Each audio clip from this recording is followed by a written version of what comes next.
এই গরমে বিয়েবাড়ি যাওয়াটা যে কী কঠিন কাজ বুঝতেই পারছেন। কী আর করা যাবে, আত্মীয়তা তো রাখতেই হবে। সেই জন্যে কোনো রকমে কষ্ট করে রাত্রি 10টা বেজে গেল বিয়েবাড়ি পৌঁছোতে পৌঁছোতে। তো গিয়েই একটা দুটো ফটো তুললাম। এবারে খিদেও পেয়ে গিয়েছে, তাই আর মেন কোর্সের দিকে সোজা চলে গেলাম, স্টার্টারের দিকে না গিয়ে।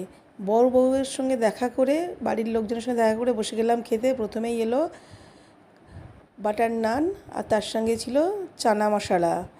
তারপরে এক এক করে সব খাবার আসতে থাকলো। এলো পোলাও, তার সঙ্গে এলো দম আলু, কাশ্মীরি দম আলু। এরপরেই এলো দই কাতলা। কাতলার পিসটা বেশ বড়ই ছিল। তারপর এলো চিকেন কষা, সালাড। বেশ তৃপ্তি করেই খাওয়া গেল, কারণ রান্নাগুলো খুব ভালো ছিল, টেস্টিও ছিল।